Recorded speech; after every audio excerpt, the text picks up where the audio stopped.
마가복음 4장 1절에서부터 9절 그리고 18절과 19절 두 절 말씀 같이 살펴보도록 하겠습니다.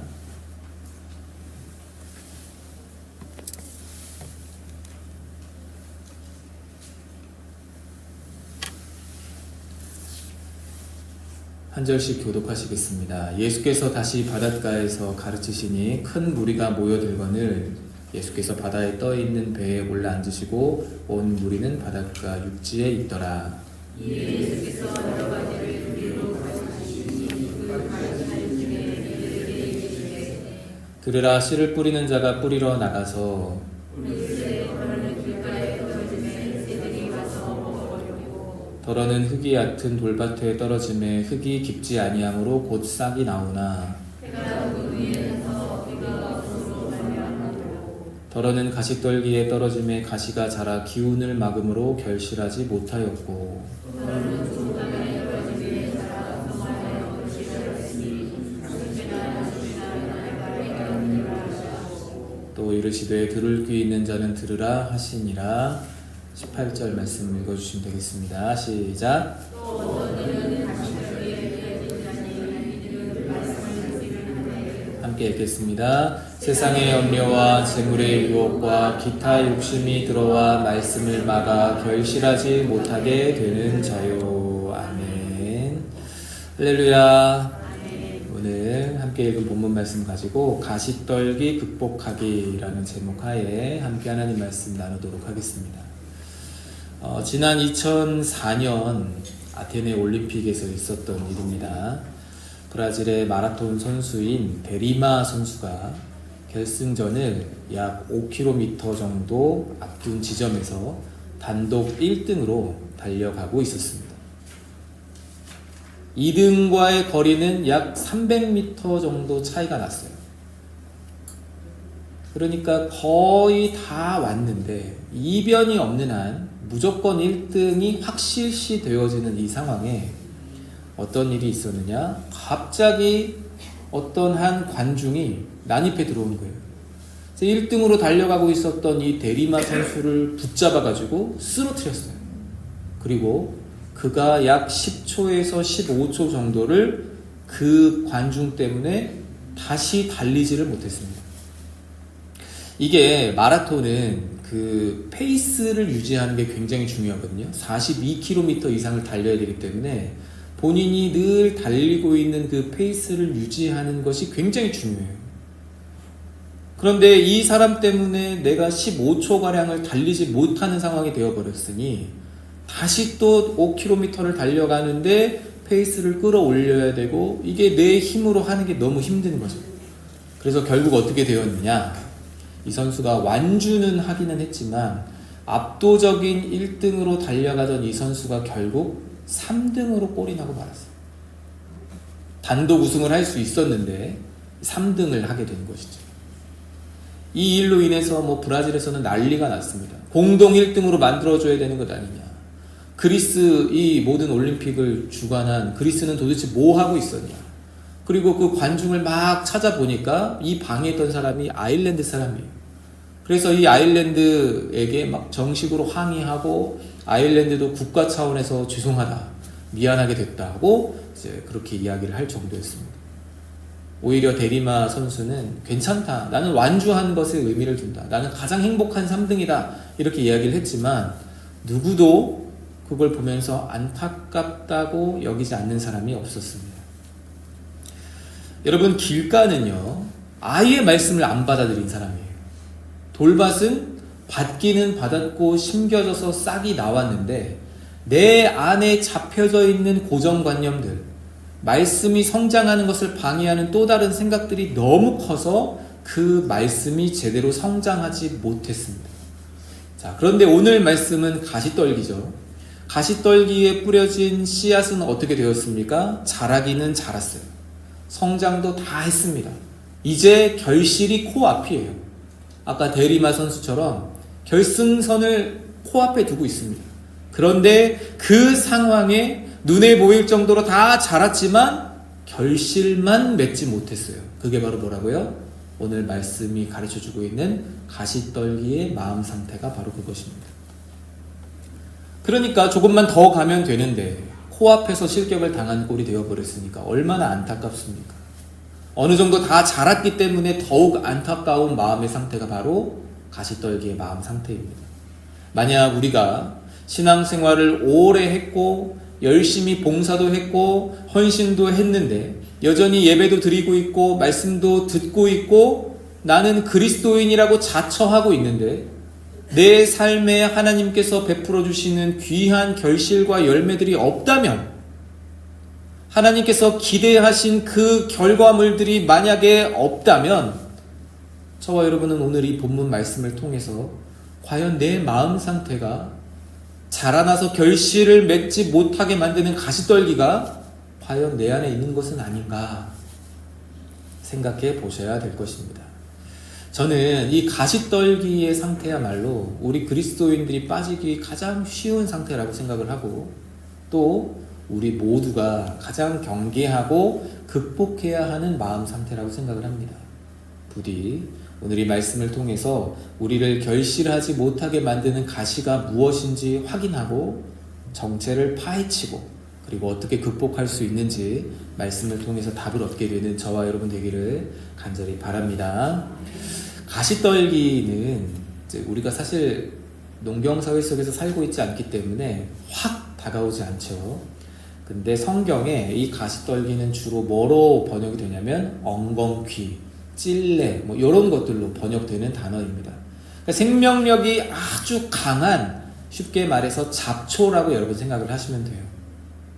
근데 가시떨기가 먼저 자라나고 있던 곳에 씨를 뿌려서 생명이 돋아나고 씨앗이 올라올 거라고 기대하는 농부는 아무도 없습니다. 오늘 본문 말씀 7절에 보시면 가시가 자라 기운을 막음으로 이렇게 기록되어 있어요. 그러니까 좋은 밭에 말씀의 씨앗을 뿌렸는데 그 뿌려진 씨앗이 자라나는 중에 무엇이 또 함께 생겨났고 함께 자라났다는 거예요? 가시떨기가 함께 생겨났고 함께 자라났다는 것입니다. 처음에는 가시가 없었는데 씨앗이 심겨지고 자라는 도중에 가시떨기도 함께 성장하게 되었다는 말이에요. 그리고 함께 자라나다가 나중에는 보니까 이삭보다 더 커져서 햇볕과 양분을 다 빼앗음으로써 말씀의 씨앗들이 결실을 맺지 못하게 막아버렸다는 것이죠. 그럼 도대체 이 가시떨기들은 무엇일까? 우리 마음에 가만히 심겨져서 하나님의 말씀이 결실하지 못하도록 가로막는 모든 영양분을 빼앗아가는 그 가시떨기는 무엇일까요? 오늘 본문 말씀에서 우리 주님은 그 가시떨기의 의미를 크게 세 가지로 설명해 주셨습니다. 우리 18절과 19절 말씀 같이 한번 읽어보실까요? 시작. 또 어떤 이는 가시떨기에 뿌려진 자니 이들은 말씀을 듣기는 하되 세상의 염려와 재물의 유혹과 기타 욕심이 들어와 말씀을 막아 결실하지 못하게 되는 자요. 세 가지 무엇입니까? 세상의 염려, 재물의 유혹, 기타 욕심이 하나님의 말씀이 자라나 결실하지 못하게 막는 장애물, 가시떨기, 잡초들이라고 주님이 말씀하고 계십니다. 저는 오늘 이 세 가지를 좀 함께 살펴보기를 원해요. 첫 번째는 세상의 염려입니다. 염려는 그리스도인들에게 전혀 어울리지 않는 것입니다. 그리스도인들에게 전혀 어울리지 않는 생각과 마음이 바로 염려예요. 왜 그런 줄 아십니까, 여러분? 염려는 대체로 미래가 불안하거나 앞날에 대해서 확신이 없는 사람들이 마음에 품는 게 바로 염려입니다. 싱클레어 퍼거슨이라고 하는 미국의 신학자가, 스코틀랜드 사람이지만 어쨌든 미국에서 활동하는 신학자가 거룩의 길이라는 책에서 이렇게 말했습니다. 그리스도인은 미래로부터 거슬러와 이 생을 산다. 그리스도인들은 미래로부터 거슬러 와서 이 생을, 지금을 사는 사람들이다. 무슨 말입니까, 여러분? 우리는 다 결말을 안다는 거예요. 개인과 역사의 종말을 우리는 다 알고 있어요. 여러분, 개인의 종말이 어떻게 되어집니까? 역사의 종말이 어떻게 이루어집니까? 여러분 아세요? 저는 다 알아요. 여러분 한 분 한 분의 개인의 종말이 어떻게 끝을 맺게 될지 저는 다 알아요. 이 세상의 종말이 어떻게 될지 그것도 성경이 가르쳐주고 있기 때문에 다 알아요. 세상의 종말은 예수님이 다시 오셔서 의와 진리로 심판하시고 우리는 왕같은 제사장으로서 주님과 함께 영원토록 왕노릇할 거예요. 이게 역사의 종말입니다. 개인의 종말은요, 여러분 한 분 한 분의 종말은 어떻게 될까요? 언제가 될지 모르지만 하나님이 부르시는 날이 올 거예요. 그래서 하나님이 부르시면 여러분들은 예수 믿는 사람으로서 하나님 나라에 들어가 천국 백성으로 평안을 누리며 사실 거예요. 거기에는 어떤 고통도 없고 눈물도 없고 아픔도 없고 힘든 것도 없고 고민도 없고 염려도 없습니다. 이게 여러분의 개인의 종말이에요. 자, 우리는 미래가 어떻게 펼쳐질지 다 아는 사람들입니다. 앞날이 어떻게 될지 다 아는 사람들이에요. 그 아는 것을 가지고 오늘을 사는 사람들이 바로 우리라는 것이죠. 사업이 망해도 천국이에요. 건강을 잃어도 천국입니다. 무슨 말인지 여러분 아시겠어요? 관계가 무너져도 천국이에요. 살아가는 중에 어려운 일들도 당하고 살아가는 중에 힘든 일들도 당합니다. 취업이 안 되기도 하고 또 여러 가지 많은 아픔과 고통을 겪기도 하고 뜻하지 않은 일들이 펼쳐지기도 해요. 그게 우리들이 살아가는 오늘의 날들이지만 그러나 그 끝에 무엇이 기다리고 있죠? 하나님의 영광스러운 구원이 기다리고 있어요. 천국이 우리를 기다리고 있습니다. 하나님께서 우리를 영생과 승리로 인도하실 거예요. 여러분들 아무도 아멘을 안 하시기 때문에 다시 이것을 가르쳐 드려야 되나 생각이 들지만 그것이 우리의 결말입니다. 아멘입니까 여러분? 아멘. 이런 결말을 아는데도 염려한다. 그것은 불신앙입니다. 그렇기 때문에 성경은 우리에게 끊임없이 무엇하지 말라고 가르치냐면 염려하지 말라 이렇게 가르쳐요. 염려하지 말라. 심지어 사도 요한은 뭐라고 이야기를 하느냐? 두려움에는 즉 염려에는 형벌이 따른다 하고까지 이야기를 합니다. 마태복음 6장을 보세요. 우리 주님 어떻게 말씀하십니까? 목숨을 위하여 염려하지 마라. 무엇을 먹을까? 무엇을 마실까? 무엇을 입을까? 염려하지 마라. 내일 일을 위하여 염려하지 마라. 너희 중에 염려함으로 그 키를 한 자라도 더할 수 있느냐? 여기서 이제 키를 한 자라도 더할 수 있냐는 것은 생명을 1년이라도 연장시킬 수 있느냐 이런 뜻이에요. 염려해서 생명이 연장되는 경우가 있느냐? 예수님 그렇게 물어보시는 겁니다. 이렇게 가르침을 받은 예수님의 수제자 사도 베드로가 베드로전서 5장 7절에서 이렇게 말합니다. 너희 염려를 다 주께 맡기라. 이는 그가 너희를 돌보심이라. 우리 주님께서 하나님께서 우리를 돌보고 계시니까 우리는 염려할 필요가 있다 없다? 없다는 거예요. 없다는 것입니다. 그렇게 하나님께서 너희를 최후의 날까지 지키시고 보호하고 계시는데 도대체 왜 염려하느냐? 주 안에서 사랑하는 여러분, 많은 분들이 저에게 말씀하십니다. 교회가 염려됩니다. 교회가 걱정됩니다. 너무 귀한 마음이에요. 될 대로 되라지 뭐 이런 마음을 갖는 것보다는 훨씬 더 귀한 마음이에요. 그러나 여러분 거기서 한 발 더 나아가는 우리 될 수 있기를 간절히 바랍니다. 염려할 것이 아니라 우리 무엇 해야 돼요? 기도해야 돼요. 왜요? 하나님이 보호하시고 지키시고 있기 때문에 그렇습니다. 만약에 누군가가 악한 마음을 품고 우리 교회를 또한 공격하거나 어지럽게 만들면 하나님께서 심판하실 줄 믿으시기 바랍니다. 하나님이 우리를 지키시고 우리 공동체를 보호하실 것입니다.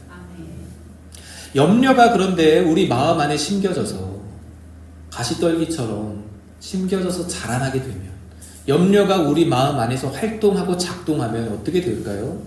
염려가 가진 특성을 여러분들이 이해하셔야 됩니다. 염려는요 마치 무엇과 같냐면 바이러스와 같아요. 이 바이러스는 아주 작은 것인데 우리 안에 들어오죠. 그러면 우리 생각과 마음을 바이러스는 우리 몸을 숙주를 삼아서 끊임없이 자가복제하고 커져갑니다. 이게 시간이 지나면 계속해서 부피를 늘려가고 크기를 키워서 나중에는 우리 몸을 아예 잡아먹어버려요. 바이러스가 그렇게 되죠. 염려도 똑같습니다. 처음부터 큰 것 가지고 염려하는 사람 없어요. 다 작은 염려로부터 시작을 합니다. 조그만한 염려, 건강에 대한 작은 염려, 금전적인 부분에 대한 작은 염려로부터 시작이 되는데, 그게 시간이 지나면 지날수록 계속 어떻게 되느냐? 덩치를 키우기 시작해요. 무게를 더하기 시작합니다. 나중에는 도무지 걷어내려고 해도 꿈쩍도 하지 않는 큰 덩어리가 되어서 나를 아예 짓눌러버려요. 처음에는 작은 염려로 시작했는데 그 작은 염려가 계속 복제되고 계속 커져가서 나를 아예 짓눌러버려서 내가 옴짝달싹하지 못하게 만들어버리는 것이 바로 염려예요. 그래서 이렇게 염려에 짓눌리게 되면 우리 주님은 누가복음 21장 34절에서 이렇게 말씀하셨어요. 생활의 염려로 마음이 둔하여지고, 생활의 염려가 우리 마음을 어떻게 만든다고요? 둔하게 만든다. 단단하게, 완악하게 만든다는 뜻이에요. 말씀이 그 안에 심겨지지 못하도록, 말씀이 그 안에서 생명력을 가지고 자라나지 못하도록 막아버린대요. 작은 염려가 큰 염려 되어서 우리 마음을 장악하게 되는 것이죠. 그래서 사도 바울이 우리에게 염려에 대한 교훈을 줄 때 이렇게 말했습니다. 빌립보서 4장 6절과 7절에 아무것도 염려하지 말고 다만 모든 일에 기도와 간구로 너희 구할 것을 감사함으로 하나님께 아뢰라. 그리하면 모든 지각에 뛰어난 하나님의 평강이 그리스도 예수 안에서 너희 마음과 생각을 지키시리라. 염려를 조심해라, 혹은 염려하지 않는 편이 좋겠다, 혹은 염려하지 말거라, 이 정도로 이야기하는 것이 아닙니다. 뭐라고 말하죠? 아무것도 염려하지 마라. 그 어떤 것도 염려할 필요가 없다. 염려 그 자체를 아예 뿌리 뽑아버려라. 사도 바울은 우리에게 그렇게 강조하고 있어요. 어떻게 말입니까? 염려 대신 무엇을 함으로? 모든 일에 기도와 간구를 함으로. 하나님 앞에 아뢰이는 것을 통해서 염려를 뿌리 뽑아버리래요. 그것도 원망이나 하소연이 아니라 감사함으로. 왜 그렇습니까?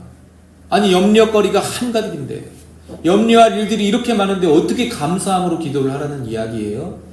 결말을 아니까요.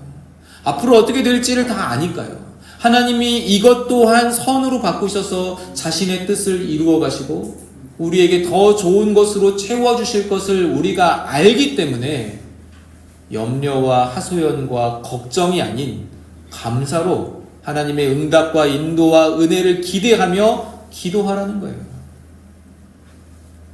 그러니 오히려 염려 대신 감사로 나아가라. 자, 그러면 그렇게 하면 어떻게 된다고 이야기를 합니까? 그렇게 되면 모든 지각에 뛰어난 하나님의 평강이 그리스도 예수 안에서 너희 마음과 생각을 지키시리라. 너희들이 염려하고 있는 그 일이 해결되리라. 너희들이 염려하는 건강 문제가 해결되리라. 너희들이 염려하고 있는 경제 문제가 해결되리라. 이렇게 얘기를 해야 논리상 맞는데, 그게 아니라 뭐라고요? 그리스도 예수의 평강이 너희 마음과 생각을 지키시리라. 무슨 말입니까? 염려가 더 커져서 너희의 마음을 짓누르지 못하도록 하나님이 너희를 보호하실 것이다. 특별히 여기서 지키시리라 라고 사도 바울이 얘기했는데, 그 지키시리라 라는 단어가 본뜻은 파수꾼을 서다 이런 뜻이에요. 보초병이 되다 이런 뜻입니다.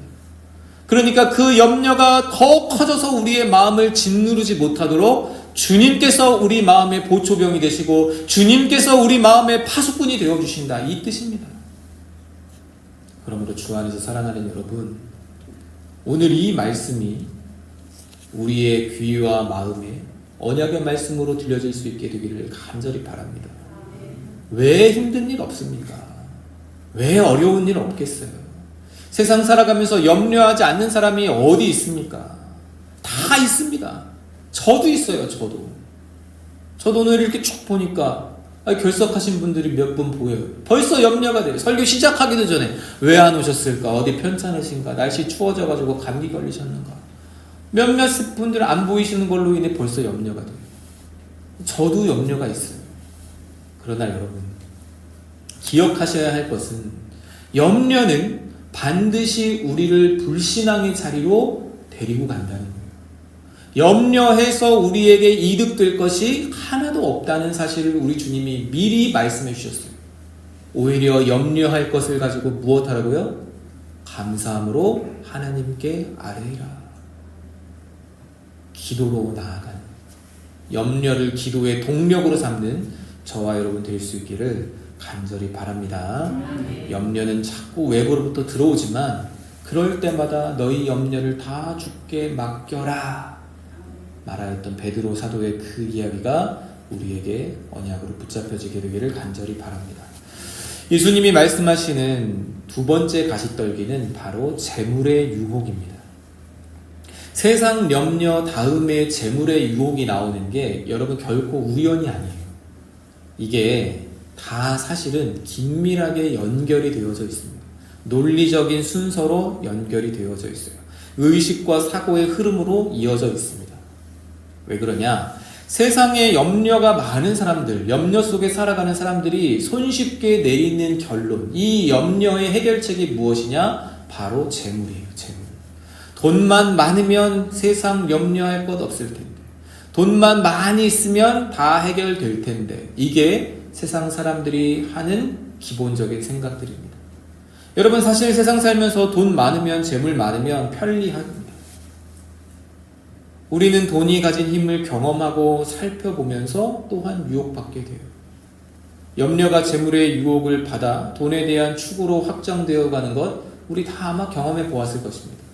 그래서 아이고, 이 돈만 있으면, 돈이 조금 더 많았으면 이것 아무것도 걱정할 것 없는데, 이런 생각 아마 다분들 해보셨을 거예요. 문제는요, 이 돈이라는 게 적당히를 몰라요. 어느 정도 벌어놓고 적당하게 많으니까 이제 내가 살만하다 생각하는 사람 아무도 없습니다. 막스 베버가 자본주의 윤리의 최고선이란 무엇이라고 얘기했냐면 돈을 벌고 더 버는 것이다, 이렇게 얘기했어요. 자본주의 사회 속에서는 가장 좋은 게 뭐냐? 돈을 벌고 더 버는 거예요.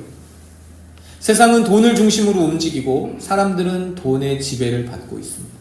그래서 사람들은 돈이 많으면 행복하고 돈이 적으면, 돈이 없으면 불행할 것이라고 생각을 해요. 그러나 돈이 많다고 해서 걱정이 없거나, 돈이 많다고 해서 불안이 그치거나, 돈이 많다고 해서 평안한 것은 또한 아닙니다. 왜냐면 돈 때문에 또 걱정이 생기거든요. 돈은요, 가치 중립적인 거예요. 돈은 그저 조금 더 편리하고 조금 더 불편한 삶을 결정 지어줄 뿐입니다. 돈이 좀 더 많으면 병원 갈 때 버스 탈 거 택시 타고 갈 수 있는 수준이 되는 거예요. 돈이 좀 더 많으면 조금 더 상급 병원에서, 조금 더 큰 병원에서 조금 더 실력자들에게 수술 받을 수 있고 약을 처방받을 수 있게 되는 거죠. 그러나 우리는 많은 돈을 가지고 있으면 삶이 안녕할 것이라고 생각하고, 많은 돈을 가지고 있으면 위기 상황에서 얼마든지 대처 가능할 것이라고 생각합니다. 그래서 많은 돈이 우리의 염려를 사라지게 해줄 것이다, 이렇게 생각한다는 거예요. 이건 전부 다 돈이 우리에게 속삭이는 유혹의 소리입니다. 성경은 돈과 재물에 대해서 아주 일관적인 관점과 교훈을 가르쳐 줍니다. 첫 번째는 돈을 수단과 방법을 가리지 않고라도 더 많이 가지려고 하는 이 그릇된 형태의 욕구들을 비판해요. 이게 첫 번째입니다. 두 번째는 돈을 가지고 있게 되었을 때, 혹은 돈을 많이 소유하게 되었을 때 그것을 적절하게 제대로 사용하는 것이 필요하다. 이게 돈에 대하여 성경이 가르쳐주는 두 번째 교훈이에요. 첫 번째, 더 많이 가지려고 하는, 어떤 수단과 방법을 이용해서라도 돈을 더 많이 가지려고 하는 이 그릇된 욕구는 자족하는 마음을 통해서 해결하라고 가르쳐줍니다. 자족하는 마음을 갖추면 돈의 많고 적음에 상관없이 만족하기 때문에 돈의 유혹에서 자유로울 수 있어요. 또한 돈을 소유하게 되었을 때는 적절하게, 선하게, 지혜롭게 잘 사용할 수 있도록 돈에 대한 청지기 의식을 가지라고 성경은 우리에게 가르쳐 줍니다. 이게요, 이 두 가지 마음이 바로 돈에 대한 그리스도인들의 바른 자세, 기본 자세입니다. 돈을 소유하는 것에 목적 두지 않고 돈을 흘려보내는 사명에 집중하는 것.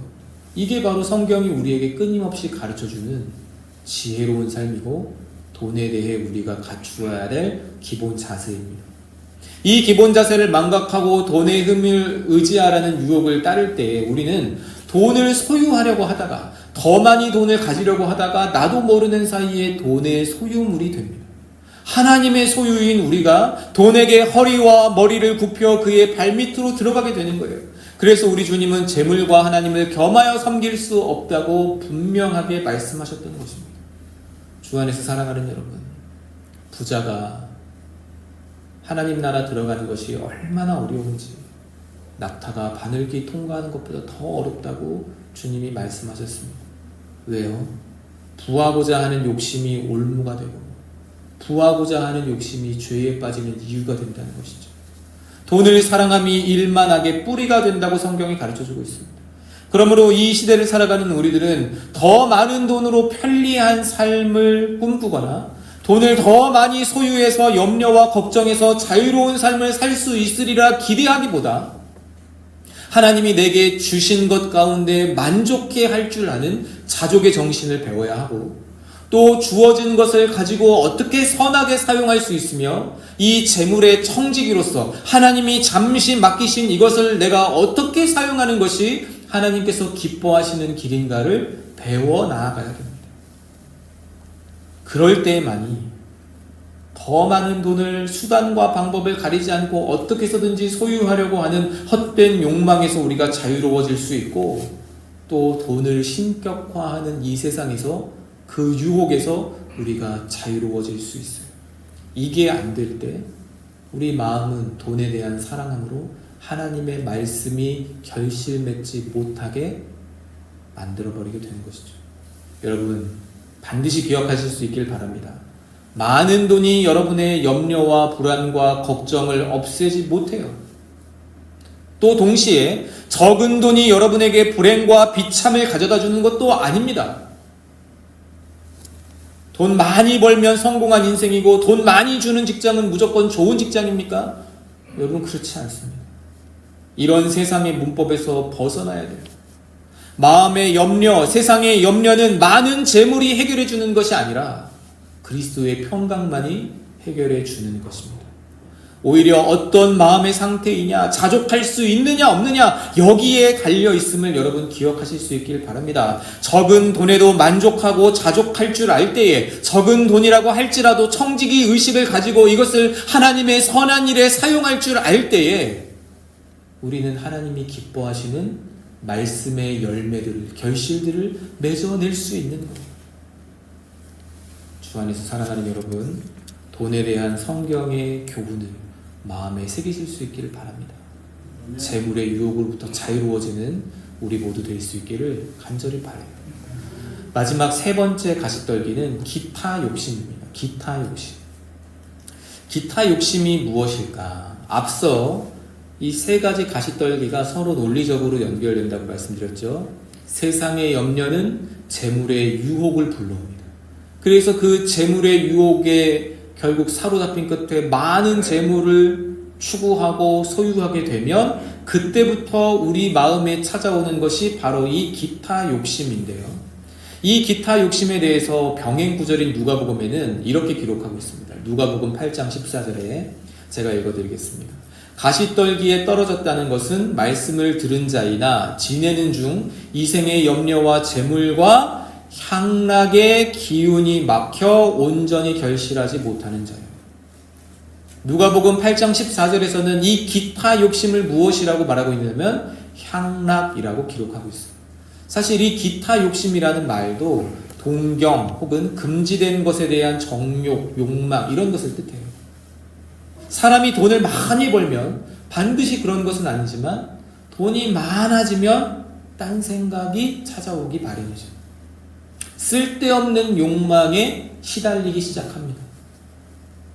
그중 대표적인 것들이 쾌락, 유흥, 사치 이런 것들이죠.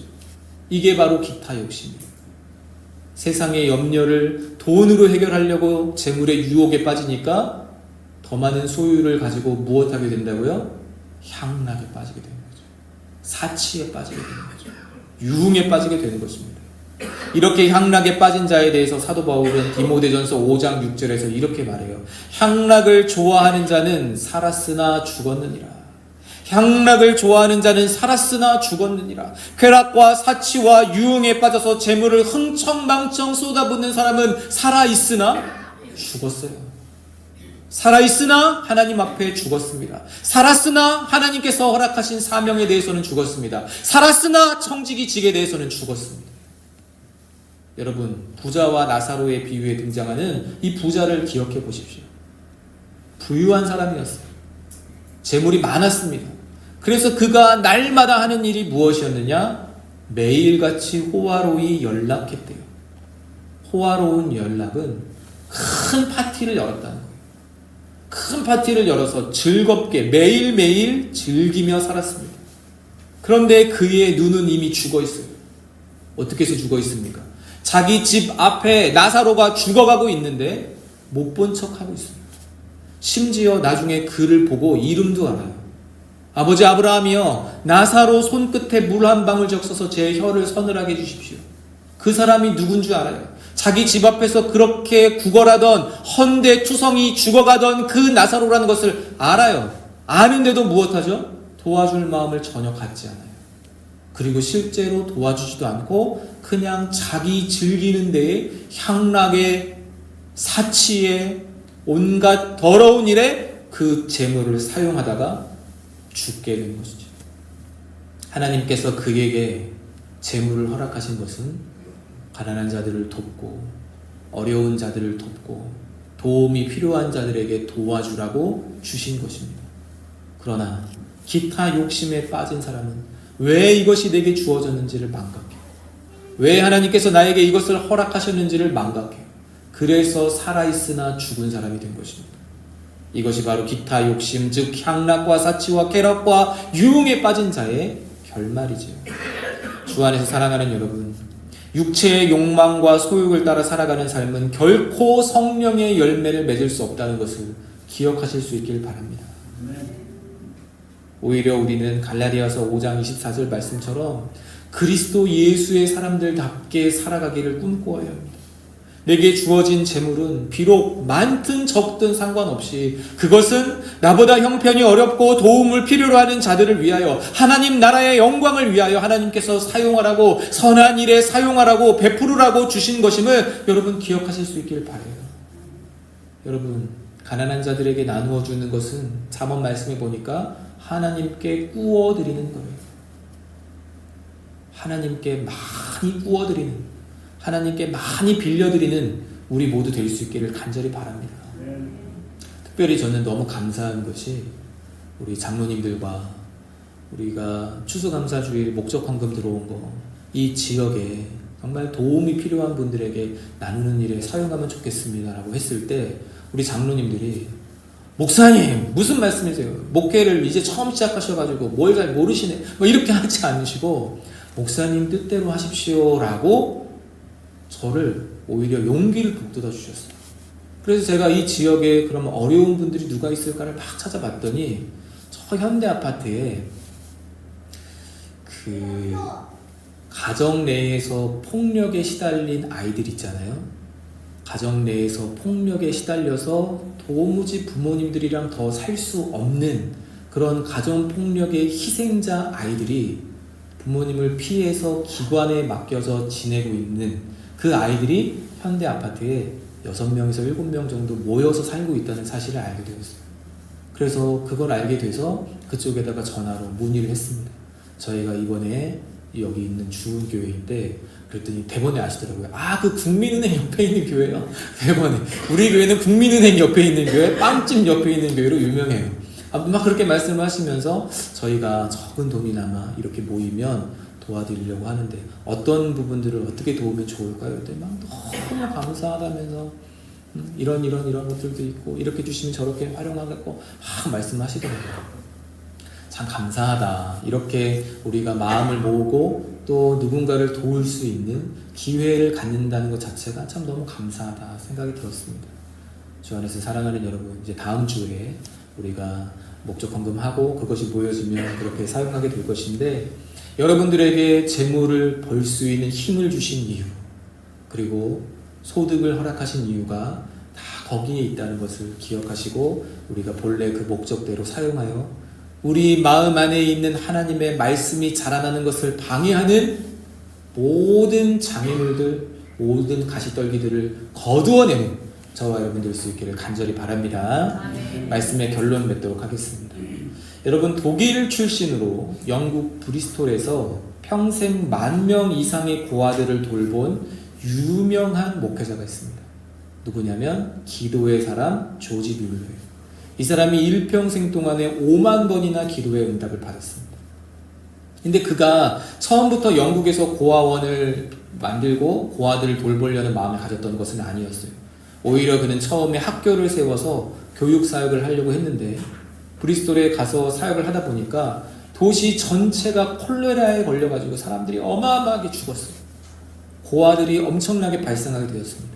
그것을 보고 애들이 학교 올 돈도 없을 뿐만 아니라 당장 오늘 무엇 먹어야 되느냐를 고민해야 되는 이때에 내가 학교를 할 것이 아니라 고아원을 해야 되겠다 생각을 하고 고아원을 시작했습니다. 근데 그가 섬기고 있던 교회는 너무나 작고 연약했기 때문에 이 고아원을 감당한다는 게, 매일매일 이 비용이 들어가는 게 여간 어려운 일이 아니었습니다. 그래서 그가 고백하기를, 나의 사역 초기에는 세상의 염려와 재물의 유혹이라는 가시떨기에 시달렸다, 이렇게 고백하고 있어요. 그러던 어느 날 나는 이 모든 염려와 욕심을 버리고 오직 말씀과 기도로만 살기로 결단한다. 하나님은 고아의 아버지이시며 내 삶의 책임자이시다. 이렇게 선언하고 마음의 가시떨기들을 뽑아내었습니다. 사람들은, 특별히 그가 섬겼던 교회 사람들은 우리가 가진 재정으로는 이것을 감당할 수 없으니 모금 운동을 좀 하시지요. 독지가들에게 도와달라고 요청을 좀 하십시오. 그렇게 얘기를 했어요. 근데 조지 뮬러는 아니다. 하나님께만 의지하자. 하나님께서 도우실 것이다. 자원하는 사람들의 성금과 성물로만 이 일을 감당하자, 이렇게 결단하고 기도에 더욱 매달리기 시작했습니다. 그 결과 제가 여러분에게 말씀드리지 않아도 너무나 유명한 일화들이 끝없이 펼쳐지죠. 물론 매 순간이 풍족하고 평탄하지는 않았지만 필요할 때마다, 기도할 때마다 하나님께서 기적적인 손길로 조지 뮬러가 세웠던 애슐리다운 고아원을 채워주셨어요. 그리고 그 고아원은 지금도 현존하고 있습니다. 오직 기도로서 5만 번 이상 응답받으며 수천 명의 고아들을 단 한 끼도 굶기지 않았다는 것은 너무도 유명한 일화입니다. 주 안에서 사랑하는 여러분, 잠언 23장 4절 5절은 우리에게 이렇게 권면합니다. 부자 되기에 애쓰지 말고 내 사사로운 지혜를 버릴지어다. 내가 어찌 허무한 것에 주목하겠느냐. 정령이 재물은 스스로 날개를 내어 하늘을 나는 독수리처럼 날아가리라. 여러분, 재물의 유혹은 그냥 날아가 버리는 독수리 같은 것이랍니다. 허무한 것이랍니다. 재물의 유혹으로 우리는 세상의 염려를 이길 수 없습니다. 재물의 유혹으로 헛된 기타 욕심에 빠질 수 있습니다. 그렇다면 우리 마음에 심겨져야 될 것, 우리 마음 가운데 지켜내야 될 것은 오직 무엇이겠습니까? 바로 하나님의 말씀, 그것 한 가지뿐입니다. 하나님을 믿는 믿음, 그것 한 가지뿐입니다. 나도 모르는 사이에 들어와 자리 잡는 세상의 염려와 재물의 유혹과 기타 욕심이 끊임없이 우리 안에 있는 말씀의 생명력을 갉아먹으려고 할 때에 우리는 이것들을 거두어내야 합니다. 오직 기도로서, 오직 하나님의 은혜로서, 오직 성령의 도우심으로 이 모든 것들을 끄집어내고 주님께만 우선순위를 두고 하나님의 말씀 따라 순종하며 살아가는 청직이 되어 하나님을 기쁘시게 하고 하나님께 영광 올려드리는 우리 모두 될 수 있기를 주님의 이름으로 축원합니다. 이 시간 우리 찬송가 90장 함께 부르시면서 준비한 예물 하나님 앞에 올려드리도록 하겠습니다.